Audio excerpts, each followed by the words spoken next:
a las preguntas. Empezamos ahí.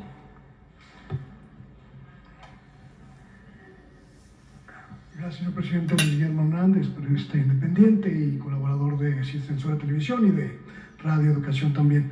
Le quería preguntar, ¿cuáles son los términos del acuerdo o el acuerdo al que llegó el Gobierno de México con la agencia Notimex? Dimos a conocer, a través de nuestra alianza con Sin Censura, pues algunos de los planteamientos que presentó sobre la mesa de negociación el Sindicato Único de Trabajadores de Notimex, en la estimación sobre las liquidaciones a los trabajadores de la agencia y también pues algunas de las peticiones que hizo el sindicato, pero pues evidentemente eso fue desacreditado por el propio sindicato. Me llamaron personero de San Juan Martínez y ya sabe usted esas cosas, y quisiera saber si usted nos podría pues informar exactamente en qué términos se da este acuerdo de liquidación de la agencia Notimex. Bueno, no conozco los detalles, pero sé que ya se llegó a un acuerdo para atender a todos los trabajadores de conformidad con la ley, tanto a los trabajadores sindicalizados como a los trabajadores de confianza. Se les va a liquidar.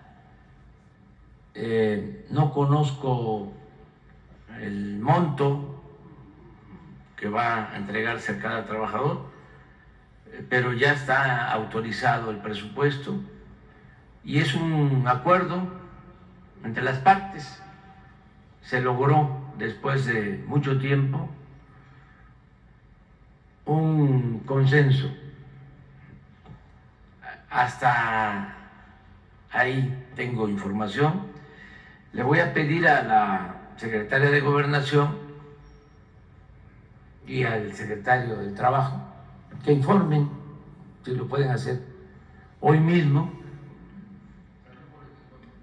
Ya salió un boletín. ¿Por qué decimos boletín? Un comunicado.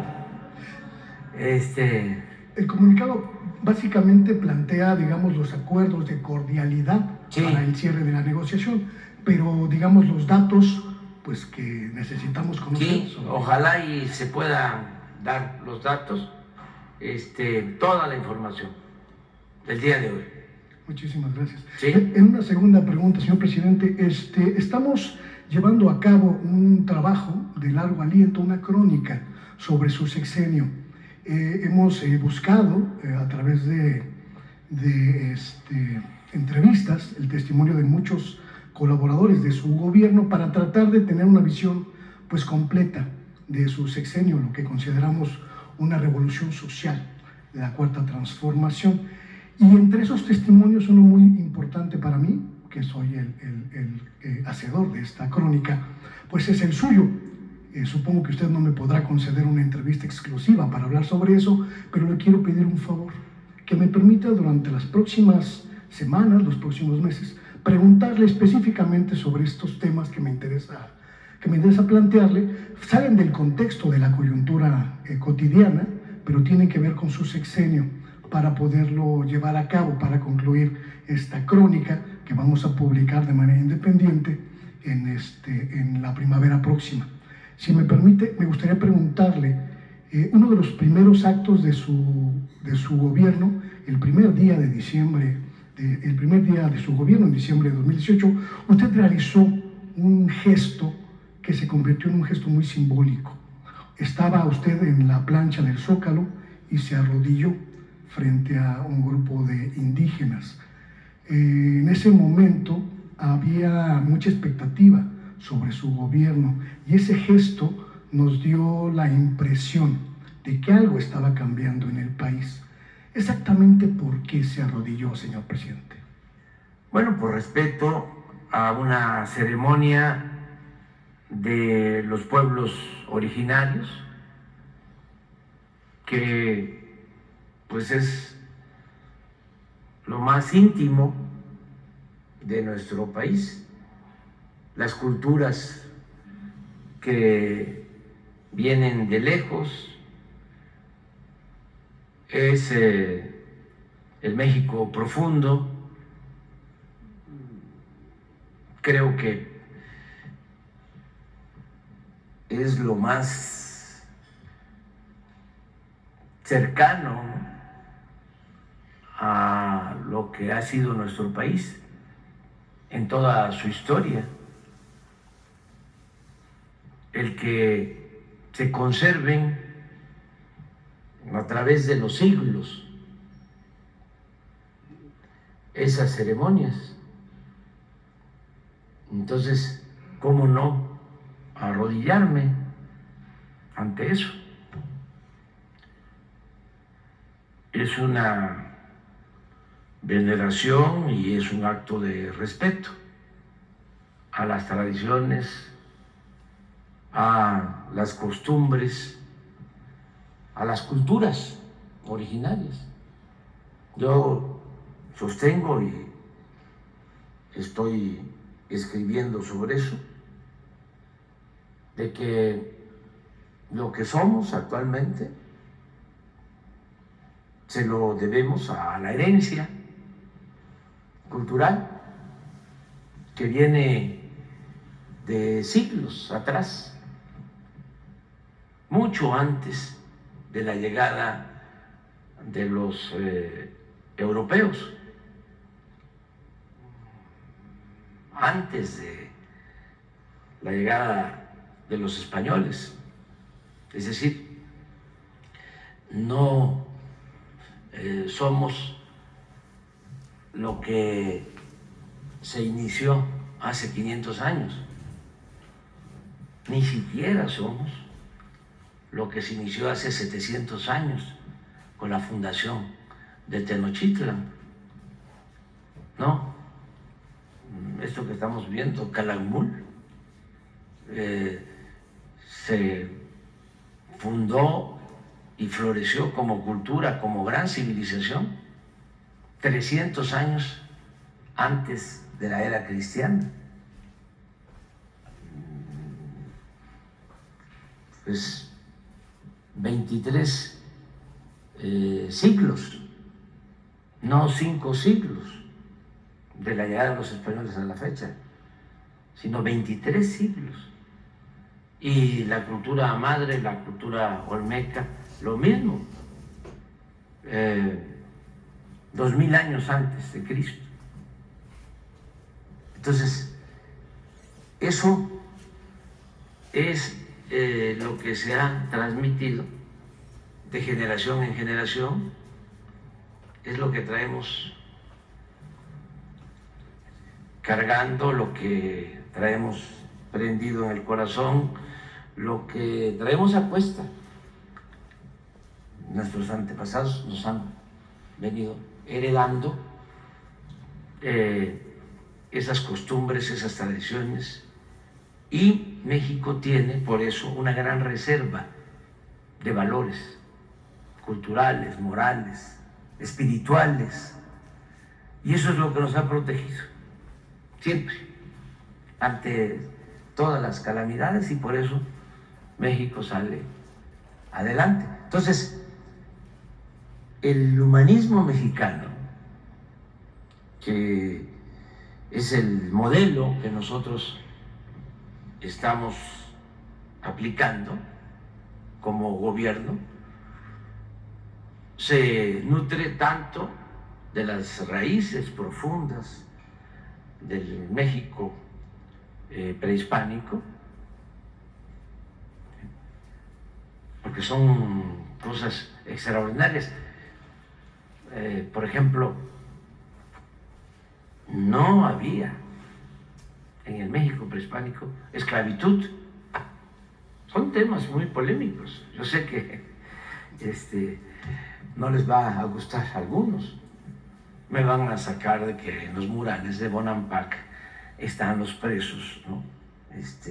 Los esclavos sometidos. Sí, en las guerras intestinas se daba eso, pero el pueblo vivía en libertad.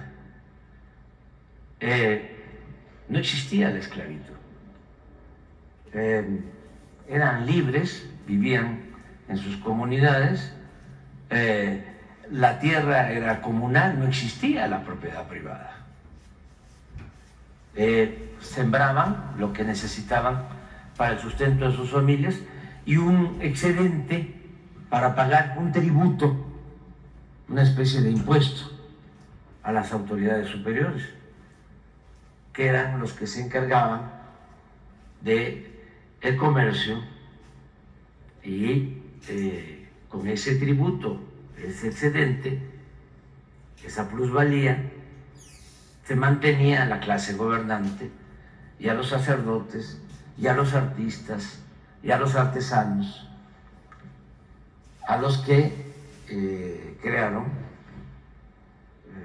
estas importantes culturas, conocimiento de la ciencia, de la astronomía, de la agricultura, de las chinampas, en fin, desde luego del arte, de la arquitectura. Entonces, eso nos nutre, eso no ha desaparecido. Somos libres. ¿Cuándo llega la esclavitud? Cuando nos invaden.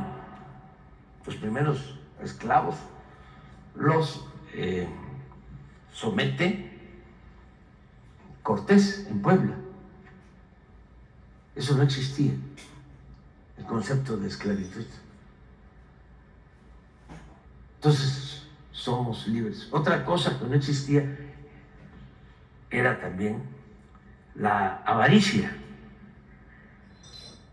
Por eso en el Chilambalán lo que se escribe sorprende por la forma en que se ambicionaba el oro. La primera fiebre del oro se da con la llegada de los invasores, pero no existía esa codicia en los pueblos prehispánicos. Entonces, son cosas que se mantienen. Por eso el mexicano es muy trabajador, es libre, es honesto. La mayor riqueza del México actual es la honestidad de su pueblo. ¿Quieren ejemplos de eso?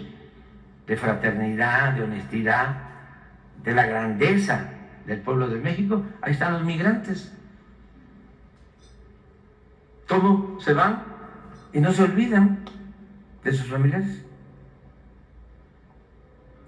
Y cómo salen adelante donde hay oportunidades, porque son muy trabajadores. ¿De dónde viene el pensamiento por la idea de que el mexicano es flojo, indolente? Viene del conservadurismo. Pero eso no corresponde a la realidad. Entonces, nuestro pasado nos ha dado una identidad, una idiosincrasia que nos ayuda mucho. Ya quisieran otros países tener este pasado, esta grandeza cultural. Les voy a poner otro ejemplo de la importancia que tienen las culturas prehispánicas. No tenemos nosotros, afortunadamente, adicciones excesivas, o sea, consumo de droga, como otros países. Y eso es muy bueno. Nosotros lamentamos lo que está sucediendo en Estados Unidos. Estos son nuestros hermanos pero tienen un consumo de fentanilo que les produce 100,000 muertes al año de jóvenes. Nosotros no tenemos eso. No llegan ni a 1,000 los que pierden la vida en México por sobredosis, por consumo de fentanilo. Y por eso también tenemos que evitarlo, porque si eso se fomenta, crece ese consumo en nuestro país, entonces sí, sería fatal, tremendo. ¿Pero por qué somos en esto distintos, ¿no? Y en otras cosas? Por nuestras culturas.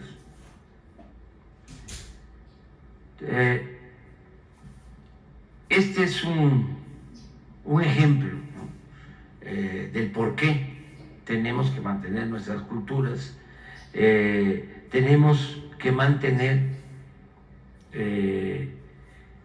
la cohesión en las familias, que eso es también de México, eso también viene de lejos.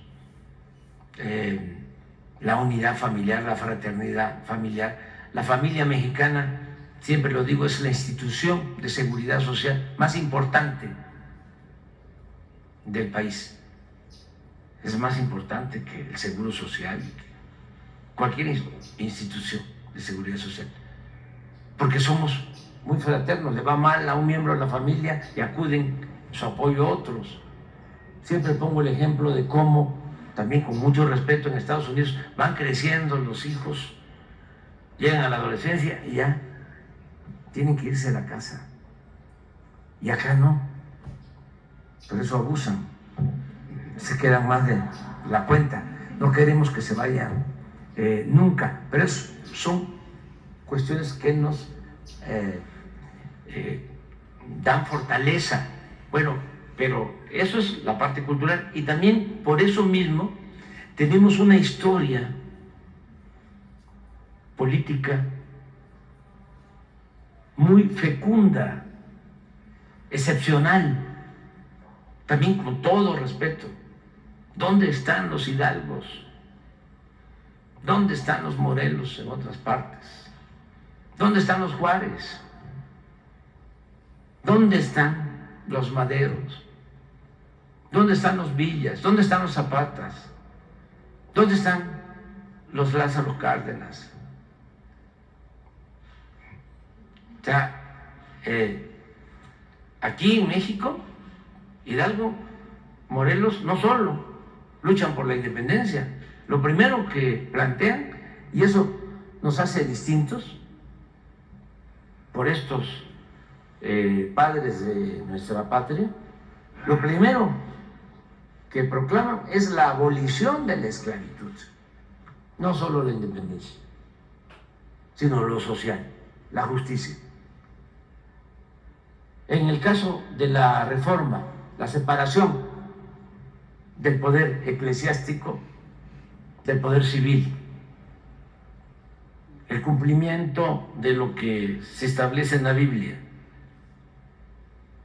de que a Dios lo que es de Dios y al César lo que es del César. La reforma de Juárez y de los liberales. Eso no se da en ninguna parte del mundo, más que en México. El Estado laico. Somos un pueblo muy religioso. La mayoría de los mexicanos practica una religión, es creyente. Hay también no creyentes, agnósticos, ateos, libres pensadores, pero la mayoría es creyente. Sin embargo, esa mayoría creyente es al mismo tiempo partidaria del laicismo,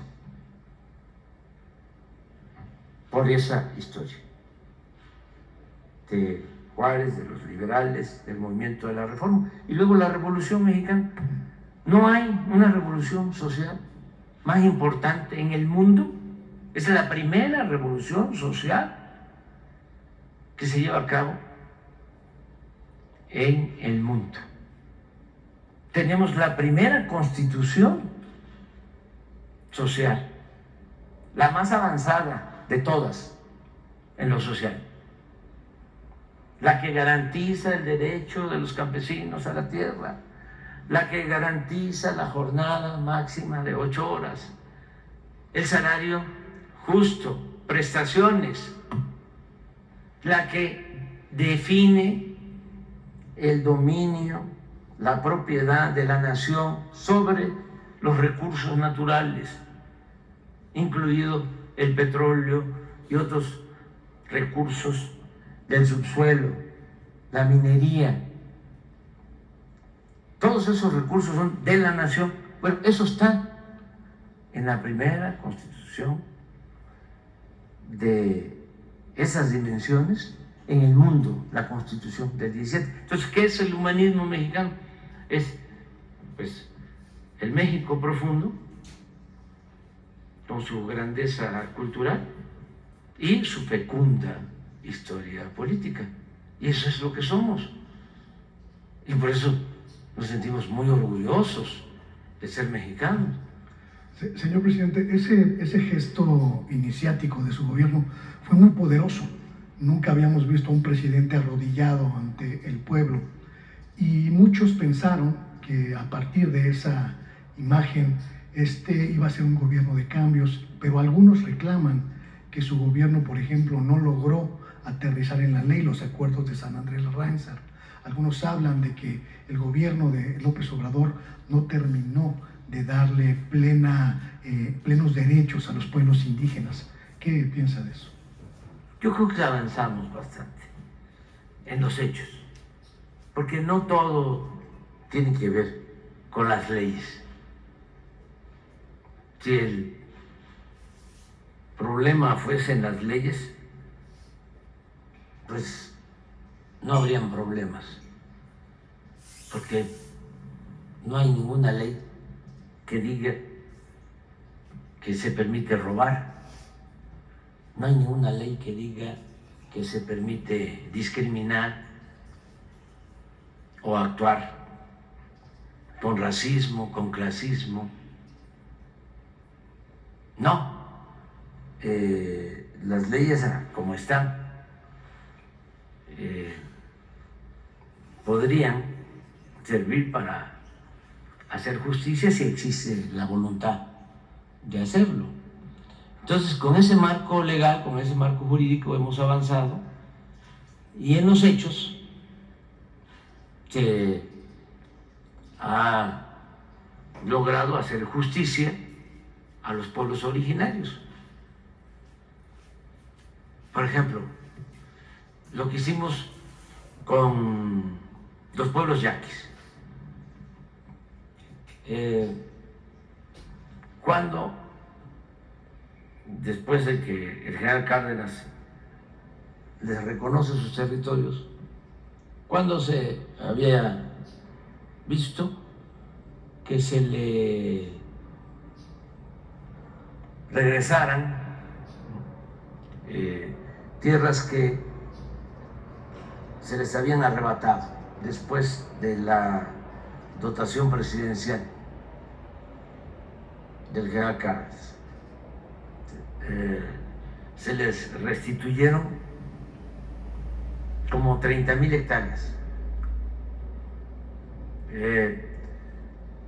Se les otorgaron créditos para que todo el ganado que había en esas 30,000 hectáreas pasaran a formar parte de los pueblos yaquis. Se está construyendo un distrito de riego en los pueblos yaquis, un acueducto, porque no tenían agua para su consumo los pueblos. Muchísimas acciones de desarrollo, de bienestar. Y lo mismo en todas las comunidades. De el programa de bienestar, que incluye muchas acciones, son las comunidades indígenas las que tienen prioridad. Si lo vemos en términos generales, los estados que más presupuesto reciben para el bienestar son Chiapas, Oaxaca y Guerrero. Los más pobres y los que tienen más población indígena. En esos estados, en todas las comunidades indígenas, en todas, las familias, los hogares reciben cuando menos un apoyo del presupuesto, cuando menos un programa, ya sea porque son adultos mayores, por ejemplo, antes de que tomáramos la decisión de que se apoyara a los adultos mayores a partir de los 65 años, porque el apoyo era a partir de los 68, ya las comunidades indígenas sí recibían su apoyo a partir de los 65. Porque consideramos que no puede haber trato igual entre desiguales, que la justicia es darle más al que tiene menos. Y el que no recibe un apoyo porque tiene el derecho a una pensión de adulto mayor, recibe una pensión por discapacidad, o los jóvenes reciben una beca, o están en el programa Sembrando Vida, o reciben de manera gratuita sus fertilizantes para sembrar sus tierras. Entonces, sí, hemos atendido a las comunidades originarias, ellos lo saben bien y lo vamos a seguir haciendo. Desde luego, es mucha la deuda que se tiene con los pobres de México, porque fue mucho el tiempo de abandono, de marginación, de olvido, de opresión, de humillación, y apenas está iniciando la transformación, porque no se atendía al pueblo, sobre todo a partir del periodo neoliberal o neoporfirista, en los últimos 36 años, desde 1983 a 2018, los hijos predilectos del régimen eran los oligarcas, era una minoría. Al pueblo no se le atendía, nada más cuando había elecciones. Iban a las comunidades a repartir despensas, materiales de construcción, a comprar los votos, nada más. Por eso yo sostengo que no había democracia. Lo que existía, lo que predominaba era una oligarquía, que es el gobierno de una minoría, con fachada de democracia, pero no había una democracia auténtica, porque la democracia es el gobierno del pueblo, para el pueblo, con el pueblo. Por eso no se entiende ahora lo que está pasando. Algunos están desconcertados porque se están llevando a cabo cambios. Entonces, ¿cómo es de que los altos funcionarios van a ganar sueldos elevadísimos, los expresidentes van a tener pensiones millonarias, el presidente va a tener un Estado Mayor Presidencial, un cuerpo de élite de 8,000 elementos para cuidarlo, y va a tener un avión de lujo de 75 metros de largo por 25 de ancho, con alcoba y baños y salas de junta, y todo eso se veía normal, y al pueblo nada.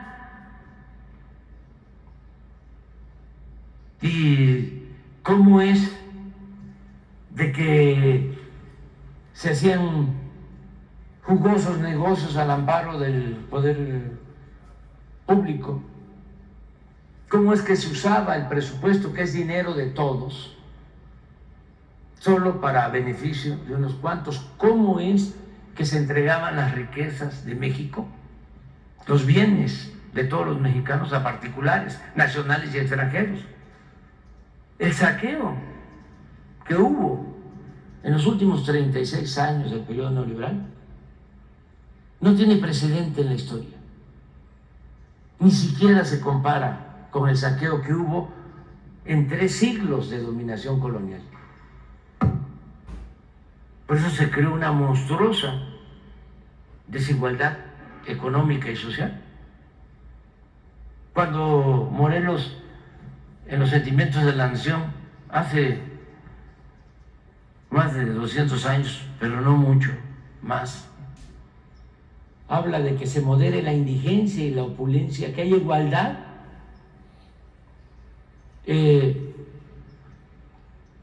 buscaba resolver este problema de fondo de la desigualdad de México. Pero la desigualdad que llegó a haber en el periodo neoliberal fue muchísimo más profunda, más opuesta diametralmente a la que existía en ese entonces, cuando Morelos plantea la moderación de la indigencia y la opulencia. México llegó a ser, en el gobierno de Salinas, el 4º país del mundo con más multimillonarios. O sea, solo nos ganaba Estados Unidos, Japón y Alemania, y el 4º era México. Pero al mismo tiempo, millones de mexicanos en la pobreza. Imagínate cómo me siento ahora. Además, esto es compartido con todos. El orgullo que me da y que nos debe dar a todos los mexicanos, humanistas, el que se pudo, a pesar de la pandemia, se pudo reducir en nuestro gobierno la pobreza y se pudo reducir la desigualdad. ¿Es posible que al final de su sexenio se alcance el 10% de la población que deje la pobreza extrema? El 10% son 12, 13 millones de mexicanos. Sí, porque la última encuesta del INEGI se levantó en el 22, se acaba de dar a conocer. En el 24, el año próximo, se levanta, porque es cada 2 años, y se da a conocer en el 25. Y del 22 al 24 es cuando mejor nos ha ido. Y eso no está medido en la encuesta del INEGI, de la última. Entonces es muy probable que en la encuesta que se va a dar a conocer en el 25 se va a demostrar que se redujo aún más la pobreza y aún más la desigualdad. Pero ya nos extendimos, ¿eh? Muchísimas Que bien decías que no era... Si me da oportunidad en las próximas semanas, decir, le hago más preguntas, ¿no? Bueno, adelante.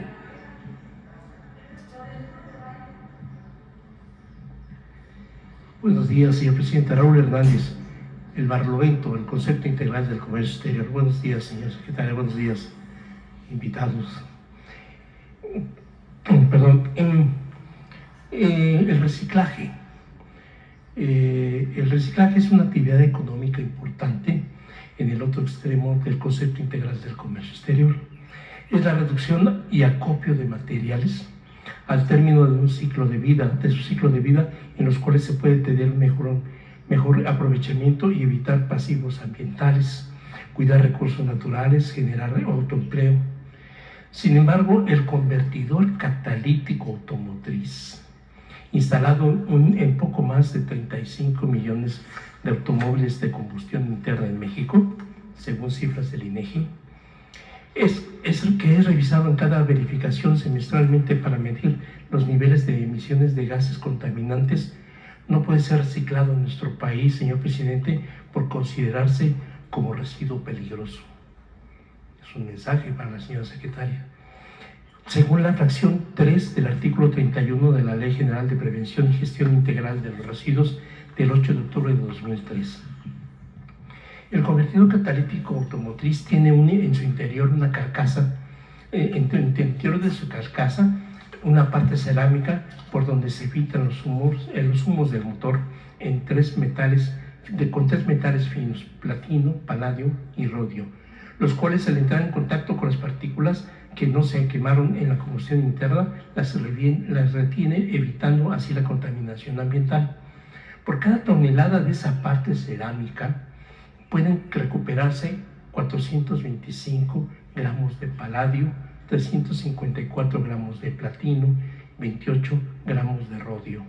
Es decir, del 2000 al 2019 no se recuperaron en nuestro país aproximadamente 16.682 kilos de esos tres materiales, con un costo aproximado de 557,000 pesos por kilo, lo que suma una cantidad considerable, 9.291 millones de pesos que nuestro país no captó. Un ingreso importante para la industria del país, pues en México no existen reservas suficientes de desarrollo tecnológico de esos materiales con los cuales puedan fabricarse nuevos convertidores catalíticos. La mayoría de esos convertidores usados se va a Estados Unidos, a donde sí se reciclan y donde sí se hace lo que no podemos hacer acá. Debo agregar que el crecimiento del automóvil en nuestro país es mayor al de la población, pues en 2 décadas los vehículos aumentaron de 248%. Y otro dato, 1.880% las motocicletas. Que por cierto, las motocicletas no usan convertidor catalítico y 5 motocicletas contaminan lo que contamina un automóvil. Usuarios de motocicletas mecánicos, así como algunos funcionarios públicos, aseguran que esas motocicletas no se les exigen el convertidor catalítico porque así no contaminan, cosa que pues no es cierto. Según datos del INEGI, en el año 2000 había cerca de 10 millones de autos privados en el país y unas 300,000 motos. Ahora tenemos 36 millones de autos y 6 millones de motos en las últimas décadas. Un domingo en Reforma, señor presidente, en cada alto se paran 60, 70 motocicletas ahí. El convertidor catalítico automotriz tiene una vida útil de 7 años en promedio y puede prolongar de manera óptima su funcionamiento hasta alcanzar 100,000 millas, o sea, 160,000 kilómetros. Todo dependerá del cuidado y el mantenimiento que el conductor le dé a su automóvil. Esta prohibición de reciclaje afecta más de 10,000 acopiadores, de los cuales 400 son integrantes de una asociación, la Asociación Interamericana de Medio Ambiente y Reciclaje, ACE, institución que promueve y fomenta el reciclaje en México y pugna porque las autoridades competentes se aboquen a la resolución del problema para dejar de considerar que injustamente estos acopios en todo el país y que no los dejen de considerar como delincuentes a los que hacen este trabajo. Aymar, que tengo un escrito para usted, ha presentado más de 11 análisis creativo, corrosivo, reactivo, explosivo, tóxico, inflamable y biológico infeccioso, emitidos por el Instituto de Estudios Materiales de la UNAM, del Instituto de Física de la Universidad Nacional Autónoma de Nuevo León, del Tecnológico de Monterrey, de 7 laboratorios autorizados por Semarnat y de un laboratorio de Texas, del estado de Texas, Estados Unidos, con los cuales se dictamina que esos residuos no son peligrosos por no ser tóxicos ni corrosivos.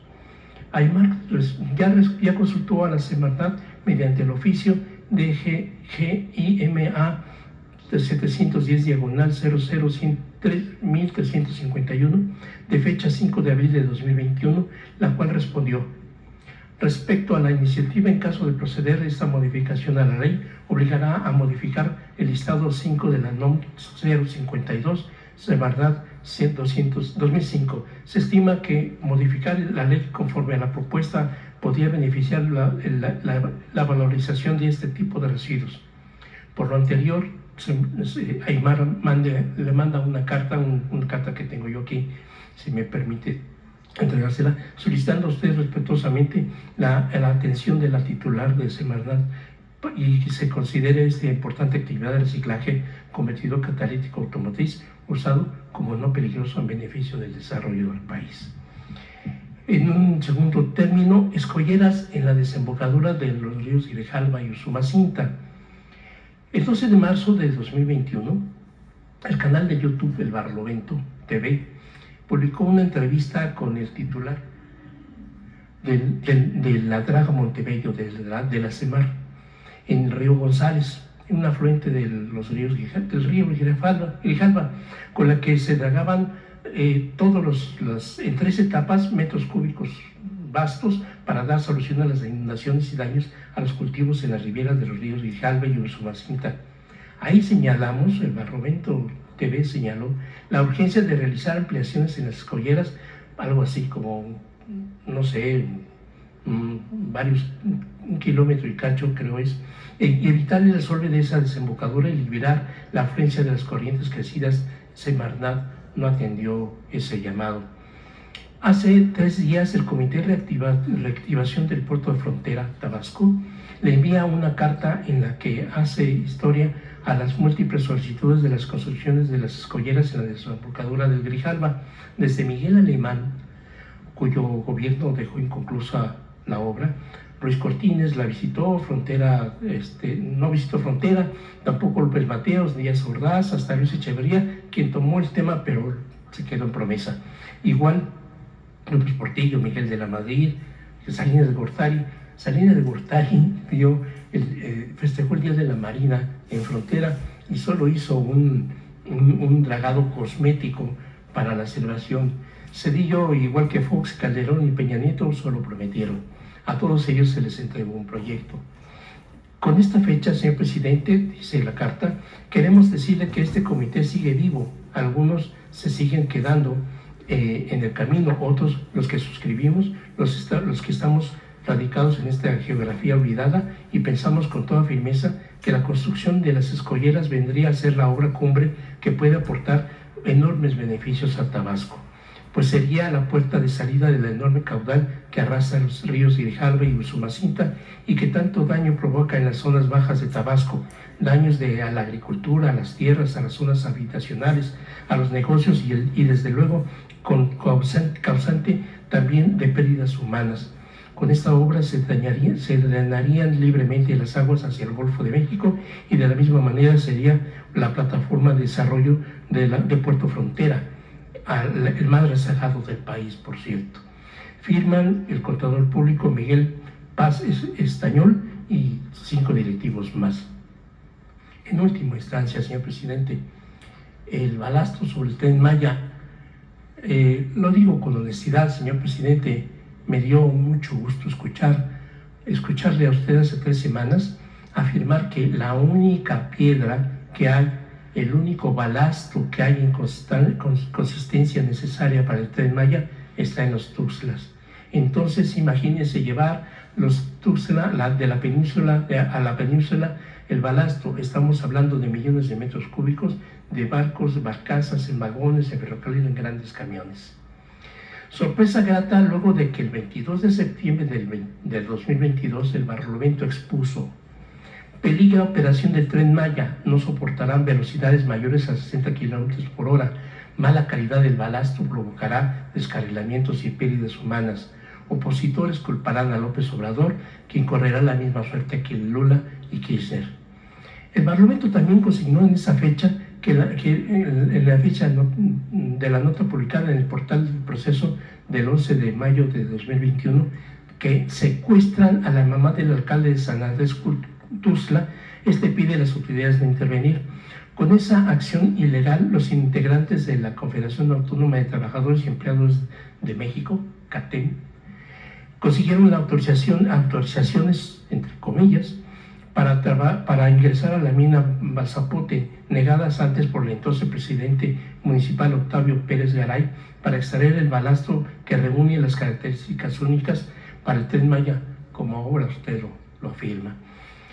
Por esa razón le pregunto respetuosamente, señor presidente, ¿habrá acciones legales contra los inversores de CATEM en el banco de Balsapote por todo el material extraído ilícitamente?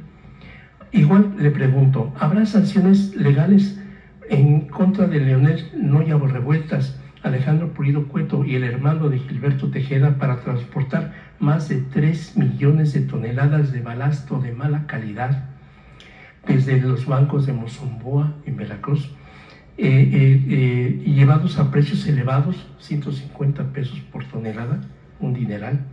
Y esto en poco más de 450 millones de pesos. Esto suma un poco más de 450 millones de pesos. Al muelle 9 del puerto de Veracruz, dañado severamente, además en maniobra ilegal y de cabotaje en barcazas. Las barcazas y los barcos son extranjeros y no debían de haber hecho una maniobra de cabotaje hasta la península de Yucatán para ser utilizados en la construcción del Tren Maya. Recordará la pregunta del suscrito el 16 de mayo de 2022 aquí en la conferencia matutina. ¿Qué hacía Leonel Noya en la reunión de maniobristas y estibadores con el entonces titular de SEGO el 22 de abril de 2022 en el Museo Naval de Veracruz? Y hoy agregamos, ¿por qué una persona acusada legalmente de robo, golpes, despojo agravado, agresiones diversas a instituciones gubernamentales del Estado de Veracruz y del gobierno federal, y lo más grave, poniendo en peligro la vida de usuarios de ese importante proyecto, el Tren Maya, tal y como el Barlovento lo señaló en su oportunidad, se le sigue calificando como una de las partes del conflicto intersindical de los maniobristas de Veracruz, cuando debería estar en la cárcel? Y como prueba, un botón. El 20 de octubre de 2020, el Alejandro Pulido Cueto, el autonombrado representante legal del sindicato de maniobristas, presentó ante la Secretaría de Trabajo y Previsión Social un padrón integrado por 287 socios del sindicato, excluyendo a integrantes de la mesa directiva legal, con el objeto de obtener la toma de nota acreditando a Gilberto Tejeda como secretario general después de una asamblea ilegal. El Barlovento pudo constatar que de esos 287 socios, 130 habían fallecido mucho antes de esa elaboración de ese padrón. Con elección de esa mesa directiva, el Barlovento ha acumulado algunas actas de defunción de esos 130 socios ya finados. Tal es el caso de Valle de la Cruz Melesio, socio 677 del sindicato y con el número 265 del padrón de Pulido Cueto, fallecido a los 88 años de edad, del 18 de octubre de 2014, de acuerdo al acta de defunción número 1387105 del Registro Civil del Estado de Veracruz. Sin embargo, señor presidente, la Secretaría de Trabajo y Previsión Social otorgó la toma de nota ahora ya caduca ese 20 de octubre de 2020, y acreditó esa mesa directiva ilegal pese a los señalamientos al final de la resolución 211.2.2.2617 del expediente 10/6420, legajo 5 de las 27 páginas, firmado por el licenciado Lucio Galileo Lastra García, director general del Registro de Sesiones de la Secretaría de Trabajo y Previsión Social, de la que se puede leer. Finalmente, este registrante advierte que la presente se emite en términos del artículo 841 de la Ley Federal de Trabajo, y en caso de que se tenga conocimiento de la presentación de documentos falsos, se procederá en términos del artículo 1006 y 1007 de la Ley en comento, sin perjuicio de las demás responsabilidades, sanciones de que dicha actuación se derive. Así lo proveyó y firma el licenciado Lucio Galileo García, director del Registro de las Asociaciones de la Secretaría de Trabajo y Previsión Social. En fin, el año pasado, en las elecciones a mano alzada, de las cuales Pulido Cueto se hace nombrar secretario general del Sindicato de Maniobristas para presentarse ante diferentes autoridades, SEGO, Trabajo y Previsión Social, Hacienda, SAT, IMSS, Fiscalía Regional de Veracruz, a donde todos ha ido hablando de un supuesto conflicto intersindical, con usurpación de funciones, buscando resuelvan las instituciones las injusticias aplicadas por Salinas de Gortari en 1991 a los trabajadores maniobristas veracruzanos ahí, y manipulando un tráfico de influencias, despojo agravado, robo, violencia. De esa manera las denuncias presentadas en contra de él siguen estancadas. Asimismo, hace 2 semanas el fiscal de la 17 Distrito Regional de Veracruz, licenciada Olán García Elías, que supuestamente tiene la carpeta principal 8106/19, son con los acumulados, es que me están cayendo los lentes, disculpen, con los acumulados de otras 3 carpetas. Comentó que esa carpeta aún la tenía el fiscal del distrito, licenciada Idiria Gabriela Contreras Tum. La carpeta 5255/20 la lleva un nuevo fiscal de nombre Josué López Córdoba desde hace 3 meses, pero mencionó no cuenta la carpeta mencionada. Aún tan largas al asunto, señor presidente. Por otra parte, el 11 de julio de 2023, el maestro Eugenio Hernández Velasco, el representante del INTEP en Veracruz, dijo al Parlamento vía telefónica: es de nuestro conocimiento que el sindicato aportó los bienes a la empresa Sedeporve. Esa figura jurídica es la que debía los impuestos, por eso les quitaron esos inmuebles. Los bienes les fueron decomisados a la Sedeporve. El licenciado Santiago Muñoz Márquez, supuestamente abogado externo de INDEP, es la persona que fue golpeada por los guaruras de Pulido Cueto, fuertemente, fue publicado, del INDEP, agredió severamente el pasado 25 de mayo del presente año por golpeadores de Pulido Cueto, agredido por golpeadores de Pulido Cueto en las afueras de los juzgados de Boca del Río, dijo al Barlovento: los funcionarios del INDEP no quieren dar información como los que estamos en esto, por miedo. El asunto está politizado y desconozco por qué hasta el día de hoy el señor Pulido Cueto sigue en libertad. Pues porque ustedes no actúan, no denuncian, se le comentó, y responde: hacemos lo que podemos con lo que tenemos. Recuerde que soy abogado externo, no empleados de gobierno, pero de todos modos no denuncian las agresiones ni los abogados externos ni los de funcionarios del INDEP. No han hecho ninguna actividad en contra de esas agresiones. Por todo esto le pregunto, señor presidente, ¿serán sancionadas estas 2 personas, Leonel Noya Revueltas y Alejandro Pulido Cueto, junto con sus cómplices en las acciones ilícitas denunciadas varias veces por los afectados, principalmente los integrantes de la mesa directiva del Sindicato de Maniobristas?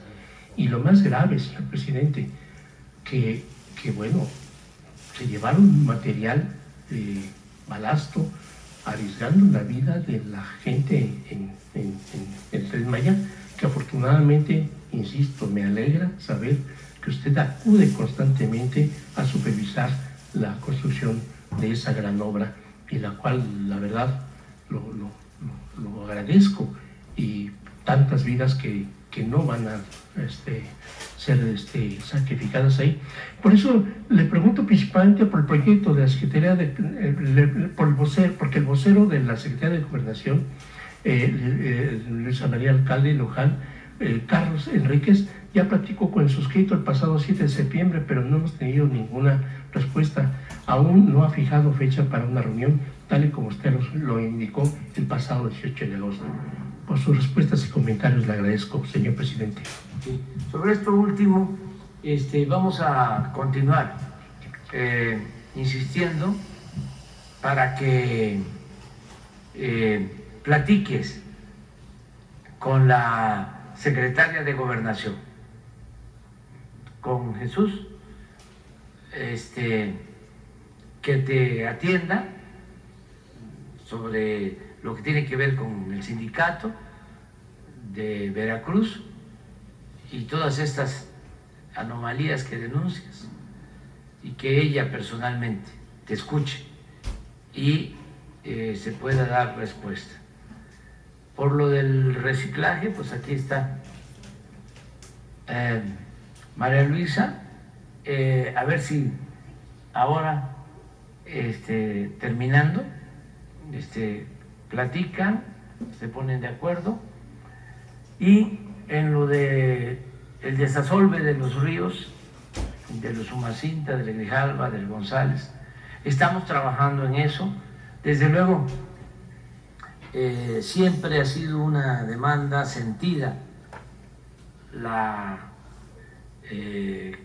creación de escolleras, la construcción de escolleras, la modernización del puerto de frontera y el desasolve, siempre, desde